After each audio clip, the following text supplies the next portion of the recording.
of the semester, somehow study last minute juga yang boleh score, betul tak? So, apparently that's how the attitude of the students lah, not just in Malaysia, not just in UNIMED, dia anywhere in the world. But trust us, the lecturers, we understand better than you all, memang takkan jadi. Kalau out of 10 students yang cram last minute, maybe seorang je yang betul-betul successful, betul-betul boleh cram everything. Okay, so again, regarding expectation versus reality ni, okay, now, so let's look at how the real world looks like. Okay, so of course you entered UNIMAP, you ada expectation dengan parents macam kita discuss tadi semua. So of course at the start of the semester you target you punya destination at the end of the study, mesti you nak dapat keputusan cemerlang, dean list, first class, or maybe kalau you athlete, you nak jadi athlete yang berjaya. That's all very very good punya hope ataupun expectation. Okay, but in reality, macam mana you punya journey looks like? Okay, there are numerous challenges, obstacles before you get to your final destination. Okay, contoh saya bagi kat sini lah, komputer rosak, tiba-tiba ada COVID pula, kelas online. Then final exam, you dah study the whole semester, tiba-tiba esok nak exam ni, final exam, hari ni pula kena flu. So all this is the real world. You might have prepared your whole life, the whole semester for the final, okay, but there will be unforeseen circumstances. Okay? So contoh lah, tadi Dr. Rizwan pun bagi banyak example berkenaan CGPA. Okay, saya pun bagi satu contoh. Let's say tadi kita ada 8 semester untuk kamu habiskan pengajian. Okay. Student ni dia kata 8 semester ni satu tempoh yang lama, 4 tahun plus lah kalau standard kan, 4 tahun. So you kata let's say lah one semester ni satu student ni jatuh, he or she got CGPA of below than 3.0. And student ni kata it's okay, baru satu semester, ada lagi 7 semester. But what he or she didn't understand, the reality is, once you jatuh, you nak naik balik, it is a hurdle. Sangat challenging. Okay, so study ni you have to treat it as a marathon. You tak boleh sprint too much, too fast or too quick. You kena be consistent throughout your study. You kena maintain 3.0 ke atas setiap semester. Sebab once you jatuh, you nak naik balik, you akan tahu betapa peritnya. Sebab tu macam Liverpool lah, dia menang memang hebat. Nak menang tu tak susah, tapi nak maintain, nak menang tu kan, tengok baru berapa game start season dah kena 7-2 itu kan, ke 6-2. So it shows you nak reach to the top, that's not the hardest part, but to maintain, to be there, itu yang the hardest part. Okay, so again, when you enter college, bagi saya lah, lupakanlah apa yang you faham sebelum ni. You rasa you dah tahu semua benda, tapi sebenarnya knowledge ni, Tuhan ni dah bagi sangat banyak untuk kita fahami, tapi masih tak mampu lagi. So walaupun you student yang hebat, I have no doubt that we have excellent students yang masuk program mechanical, but again, the knowledge that you will gain here hopefully will make you a better person. So to gain more or to learn more, so kurangkanlah main Facebook. Okay. Now, so again, I love to use this cartoon to my students. Okay. So what your friends think you do, enjoy, travel. What your moms think you do, study tak berhenti. What your dad thinks you do, memang hebat, buat robot apa semua. Well, what your lecturers think you do, tidur kat rumah, kat bilik. What you think you do, successful, I have no doubt. But what you actually do, at the end, this is what most of the students ended up doing. Okay? this is not just a cartoon for laugh, sebab benda ni is reality yang saya pernah mengalami sendiri. Bukan sebab saya main game, no. Sebab pernah di bawah jagaan saya, student RPS saya tak datang kelas. Jadi zaman tu student kalau tak datang kelas, maklum pada RPS kena ligan. Okay, now nak jadikan cerita, masa tu saya office dah di sini, di kampus Pauh Putra, Pauh. Student masa tu belum pindah lagi ke sini. Semua hostel masa tu di Kuala Perlis. So it's about half an hour drive. So saya pun pergi lah drive, nak tengok student. Sampai rumah, terbongkang tidur dengan main Dota. So this is the reality. So you maybe tak pernah main game. Tapi bila once you enter university, ada peer pressure. Bila you tengok kawan main, you pun ada kehendak untuk main. Kalau roommate you jenis yang tak suka study, itu paling bahaya. Okay, sebab tu surround yourself with good people, with good students. Okay, P library. Okay, now, again, this is the data from a study conducted online. Okay, so 37% having hard time adjusting to the demand of the college. Okay, nanti saya akan explain later, transition tu macam mana. Okay, ada yang feel isolated. Most of the time, struggle to manage time effectively. Semua orang ada 24 jam, tapi in the end, ada yang dapat 3.5, ada dapat 2.0, 2.2. Kenapa? Even though all have the same 24 hours per day. Okay? So then ada group yang ada tough time developing effective study skills. What you learn during SPM ke STPM diploma might not work during college punya time. We have to understand that. Okay? Then some of you akan rasa overwhelmed. Tadi Dr. Rizwan dah share satu slide. If you have anything kata depressed, rasa tertekan, please contact our counselor. Ataupun you can talk to the RPS. Selalunya stress ni dia sebab akademik. Selain akademik, pengalaman saya disebab family. Okay? Selain daripada family, sebab keuangan. Dan selain keuangan, ada juga faktor-faktor lain. Girlfriend, boyfriend. Okay?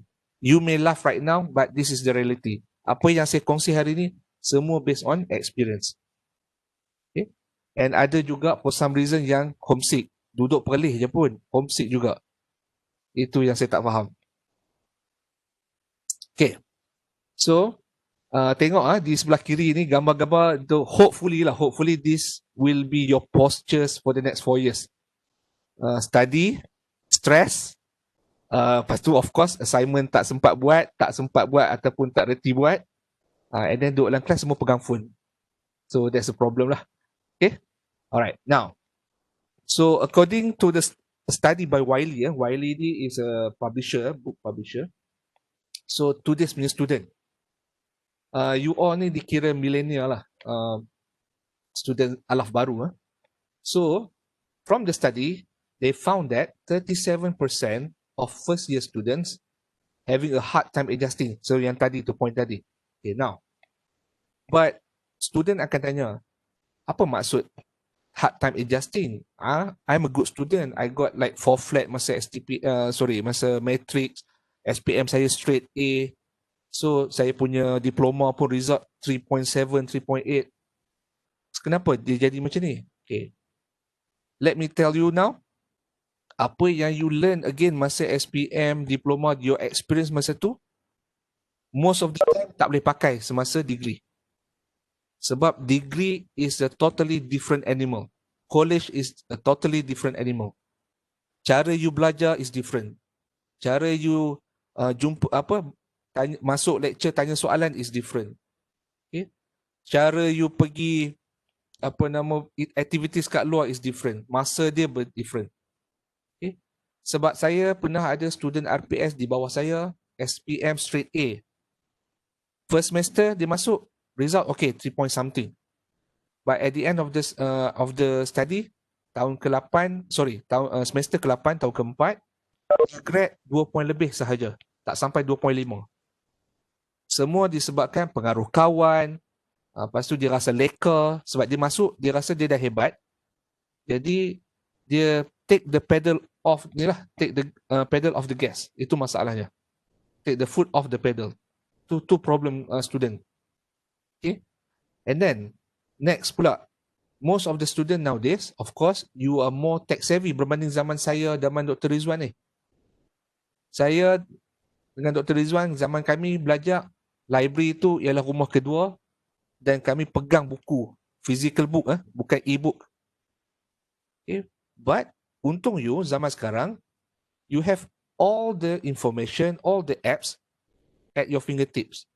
Okay. But, ada but, how do you use all these tools to your advantage? Kalau internet laju pun, 1 GB per second kat hostel, tapi kalau you gunakan dia untuk main Dota, PUBG, tak study, so what's the point? Okay? So, semakin ramai generasi baru melupakan traditional punya value, which is pergi library lah. Okay, which saya akan explain nanti, the place that you have to spend most of your time here in on campus. Okay, alright. Okay, now this is one article by Paul Brown in 2018. Dia punya topik, teaching college students to use the appropriate communication platforms. Okay, kalau kamu tengok sini ada 10 levels of intimacy in today's communication. Kalau you perasan, the least intimate ialah talking. Nowadays, least intimate, paling kurang mesra. Yang paling mesra, kalau dikira best friend, BFF tu, ialah kalau kamu follow dia kat Twitter, kamu reply dia kat Twitter. So, this is not to say the problem, but the reality of today's communication punya level of new millennial, which is your group. Okay, but then kenapa saya duk highlight benda ni? Okay, so we are getting there, sabar Azan. Okay, dalam artikel ni, dia tanya, the question is, who is teaching our college students how to select the appropriate and best communication method for the situations they find themselves in? Maksud dia, ada ke orang ajak kamu the best method of communication di college? Tak ada. Tak ada. Okay, kamu student engineering, you learn as you go. Meaning that, kalau orang tak ajak kamu, tak sentuh benda ni, kamu akan keep on doing the wrong thing sampai kamu kerja. And that's happened to previous punya batch. Kalau kita tak sentuh student, tak sentuh cara yang betul untuk berkomunikasi antara lecturer, antara future employer, kamu akan keep on doing the wrong thing sampai kamu kerja. Okay, so hopefully kita punya sesi hari ni, saya nak try to address the following question ni. Okay, saya nak try untuk answer lah, address supaya kamu dapat sedikit maklumat berkenaan dengan cara komunikasi yang betul. Now, again, first year college student mistakes. Okay, mistakes yang kebanyakan student buat, poor work-life balance. Sometimes ada yang terlalu fokus kepada study, kesihatan, dengan life dia tak jaga, tak makan pun tak keluar tengok movie. That's not how life as a student should be. Saya sebagai student, saya encourage students untuk keluar makan, enjoy dengan kawan, go watch a movie kalau ada Marvel baru keluar ke, pergi tengok. Sebab you penat study, you need time to detox, okay, untuk release stress. Next, not communicating with college professors. You datang Unimap, you bayar yuran untuk masuk kelas, tapi you tak menggunakan sepenuhnya. You tak tanya lecturer, you tak tanya faculty members in detail. Selalunya bila kelas habis, kalau saya ada 100 student, saya boleh bilang 2 atau 3 orang saja dalam satu semester tu yang akan datang jumpa saya di office untuk bertanya mengenai kelas ataupun anything related to engineering ataupun just to make a small talk. So you bayar yuran mahal semua, but you are not fully utilizing all the facilities. Then bawah ni, not communicating with roommates. I think this is a problem lah. Kalau you dapat roommate yang tak sebulu, tak ngam, then it will be troublesome lah untuk you punya stay. Okay. And then attending campus event. Okay, hopefully you will get involved. Then the final part, not utilizing campus learning resources. Kita sangat banyak resources. Library kita ada e-learning apa semua. You should be asking your RPS. Paper, kalau RPS nak terangkan semua is too much. But why not? Maybe you go to the library first, ask librarian, and then maybe ask your RPS later, apa lagi resources yang ada yang patut student tahu. Kalau semua Dr. Rizwan nak cover, semua EXCO, FTKM nak cover, basically akan jadi satu kuliah lah benda-benda ni. So that's why you have to learn as much as you can. Okay. So, how does this relate to our talk today? Saya nak fokus kepada bahagian communication. Okay. Now, macam mana communication relate kepada saya punya experience sebagai coordinator FYP dan juga intra? The answer is the email. Okay. Sebab untuk both scopes, untuk FYP, you have to contact ataupun you have to keep in touch with faculty members, supervisors, lecturers, okay, untuk tanya berkenaan you punya project. Untuk intra, industrial training, you kena email you punya HR manager ataupun bosses untuk minta kerja. Okay. So, hari ni saya akan fokuskan berkenaan email, specifically the ethics of emailing. Okay. Nampak mudah, saya pasti semua orang rasa benda ni alah remehnya, benda ni pun nak cover. Wait until the end of the presentation. Okay. So the question is, why is it important to understand the ethics of emailing? If you remember, I'm not sure lah whether you still remember or not, but from our time, 10 years ago, email ni kalau you dapat bersyukur lah. So happy sebab masa tu email still baru. Okay, but now, you will be happy to receive sampul surat, the real physical surat. Okay, but for me, dah kerja ni tak seronok juga. Surat tu selalunya hutang lah, bil elektrik, bil air. Tapi nowadays, basically surat ialah benda yang rare compared to email. Now, so how do you get in touch, specifically with lecturers? There are so many methods of communications dekat Unimap, di mana-mana saja. You can have a face-to-face punya discussion, talk. Ada yang guna Telegram, Facebook, WhatsApp, WeChat, manual telefon biasa. But, more often than not, kamu akan guna email. Okay, now kita pun Unimap dah langgan Gmail, mostly ada Gmail account, gunakan facilities yang ada. So you akan email a lot berbanding WhatsApp dan telefon. Sebab, contohnya saya tak benarkan student saya di kelas saya untuk WhatsApp saya. Hanya kelas rep sahaja yang message saya. Sebab bagi saya, texting or messaging a lecturer is a privilege. But student tak faham benda tu. Saya akan explain later kenapa it is a privilege. Okay. Okay, now.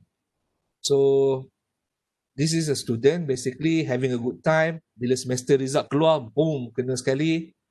Tapi still lepas cukup-cukup makan. Okay, how does it relevant to communication?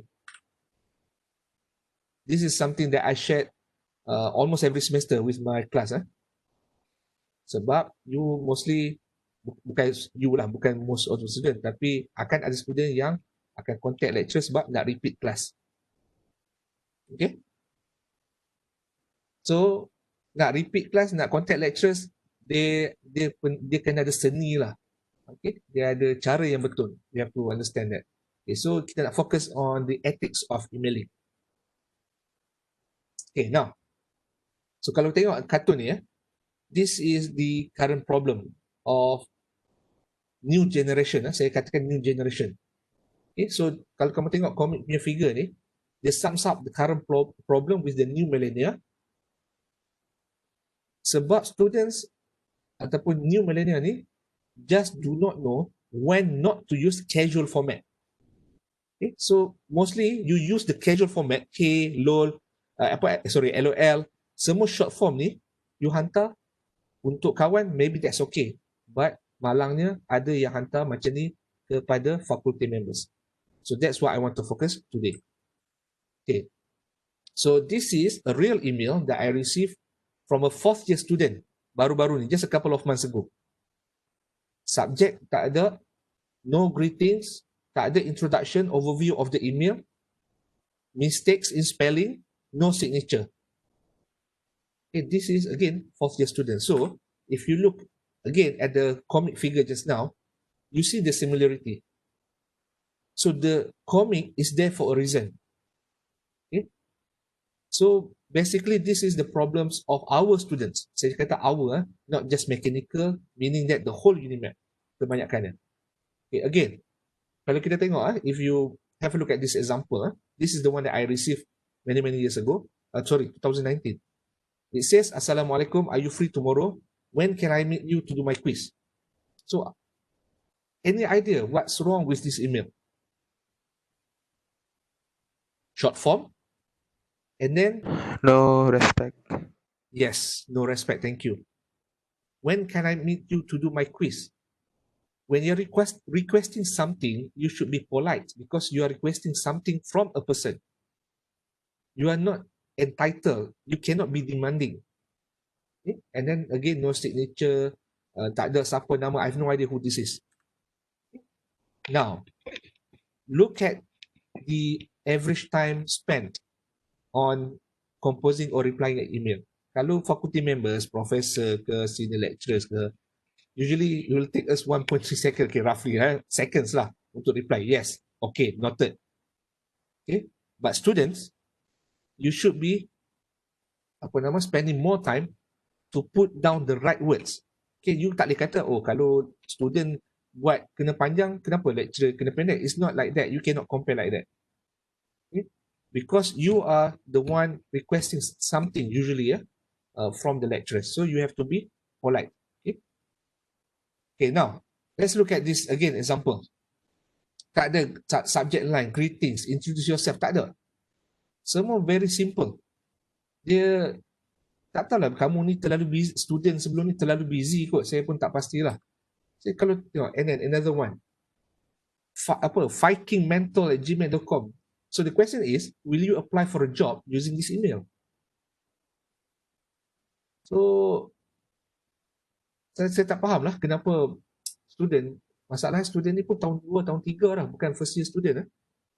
Okay, so to be clear, okay, what you should have, a clear subject line yang ke atas ya. Okay, what is that subject about? Question about termo 1 ke, question about RPS.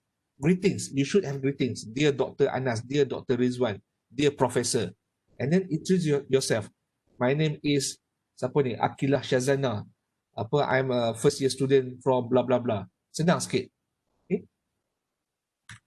Next, always include a signature so that we know, or I know, who the writer is. Okay, letaklah Cecilia Vigna Kumaresh ke, letak. Be proud of the name that your parents give you. Letak je, okay, first year student, RK08, sorry, bukan RK08 sekarang, mechanical engineering student. Okay, but remember, at the end, the email is a reflection of you. So kalau you punya email caca merba, cincai, so that is the real reflection of you. Okay. Now, so, and make sure please use correct spelling and proper grammar. Okay. Never use short form when communicating with faculty members. Okay. So ada example ni. And then please, right now there shouldn't be any issues, but you all are the official student Gmail. But sometimes you still use personal email. That's fine. But please use yang proper punya personal email.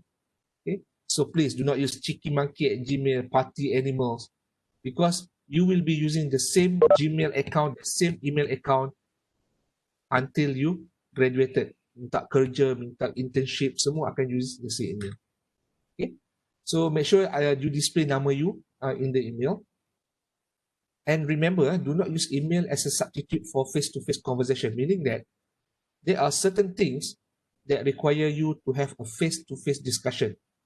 If the thing is too long, for example, nak complain something, you cannot use email because it will be too long. Email is usually for short punya conversation and maintain formality, especially with faculty members. Okay, ini real punya examples shown by HR punya staff of the emails that they receive untuk application. Just hantar macam tu je, resume, tak ada introduction. Okay. Then letak pula subject tu sebagai dia punya body. Simple mistake, but it happens. You nak minta kerja ni then you nak minta kerja, just hantar resume je, tak ada introduction apa. Kalau company tu looking for 5 punya positions, Macam mana dia nak tahu position mana you nak? Okay? Langsung tak ada effort untuk introduce diri apa semua. Don't feel entitled for something. That's something that you should understand. Okay? Ini terlebih pula. Janganlah buat essay. Okay? Again, terlalu kosong, no information attached, tak boleh juga. Okay? Now, these three are samples of good emails. Minta kerja macam mana. Okay, ada introduction, greetings, and all the relevant information. Okay, so this is taken from University of Virginia punya website. Again, orang putih pun ada masalah juga, not just Malaysian je dalam menulis email ni. So look at this example email. It started with greetings, introduction of the student, siapa dia, and then the purpose of this email, kenapa, okay, kenapa dia nak jumpa semua, and then thank you, signature, David nama dia. So this is how your email should look like when you email faculty members. Okay. So kenapa saya buat session ni, saya request specifically kepada Dr. Rizwan, sebab saya jaga FYP sampai tahun 4, saya terpaksa remind benda yang sama. Until 4th year, students keep on making the same mistakes, unfortunately. Okay. So almost done, sabar je. Kalau kita tengok kat sini, ada 2 email yang diterima oleh faculty members. Rakan-rakan saya share, kemudian saya bagi poll kepada student untuk dia orang tengok. Ada 2 email, merah dengan biru, merah dengan hijau. Have a look. Email merah dan email hijau. Okay. Now, apa masalah dengan email merah? It sounds demanding. The tone of the email, that's the problem. Dia ada greetings, ada signature, tapi the tone of the email. Okay. So, saya sampai terpaksa buat komen untuk explain balik kenapa email macam ni salah. So that students would not repeat the mistake when they looking for a job. Kalau you email macam ni kepada HR department, you rasa dia nak buka tak email you? Nak buka tak resume you? You may be 4.0 punya student, 4 flat. But if you send an email like this, very high chances dia orang takkan buka pun you punya resume. Okay? The tone of the language used very wrong. Okay? Sounds demanding. Okay? Use could. If you want to ask something, kena be polite. Okay? And if you need something urgently, jangan bagi pagi, minta petang. Okay? Lecturers, we have so many responsibilities, not just for undergraduate students.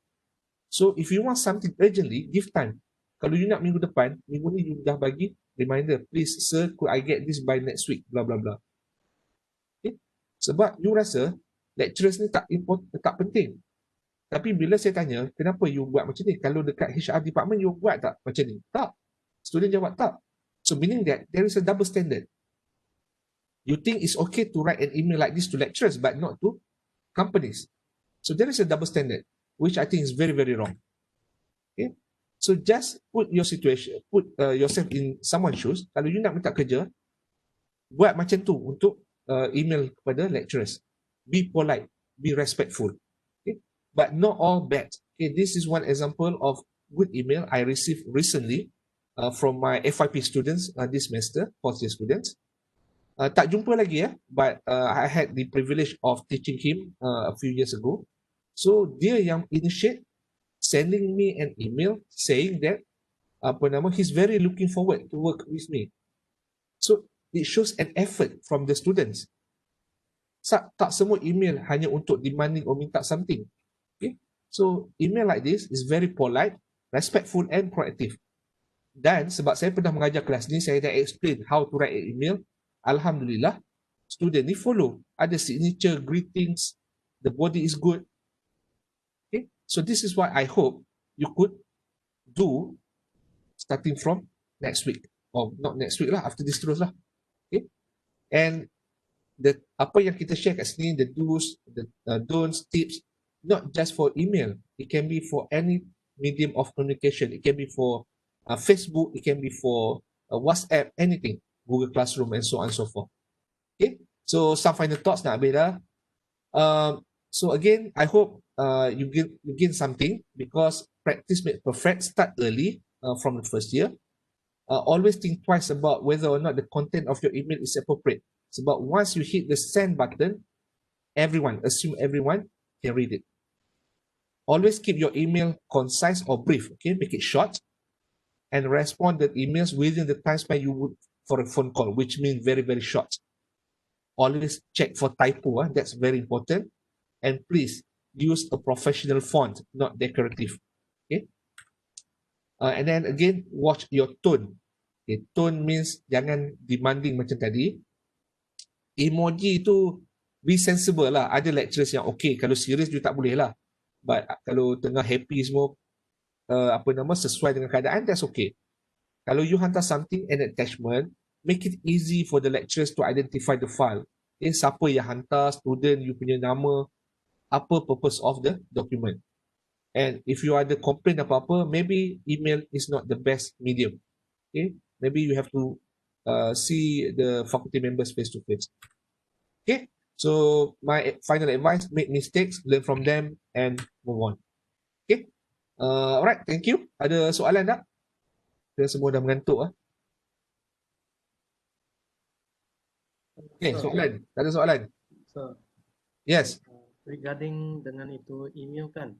Yeah. Now it's using the Gmail, so it's provided by school, right? So Betul. like, macam dulu sekolah menengah pun ada bagi satu lah. Dia macam itu storage unlimited. Tapi lepas graduate SPM kan, dia orang akan tutup itu email. So Betul. Email ni pun akan tutup juga kalau. Of course, there is no such thing as unlimited punya storage. Once you stop being a student or even faculty members, so I think they give you a couple of months, 2 or 3 months, a grace period after you finish your study untuk transfer all those important documents ke files to another storage. But for the next 4 years, at least we have unlimited Google Drive. Okay, so simple lah, movie banyak sikit. Okay, alright, another questions. So, bijak asyik-asyik sekali buka muka juga supaya nanti kamu kenal saya. Okay. Anyone? Any questions? Anything? Tak semesti related to email, tak apa. Tak ada, semua tak larat lah. Okay.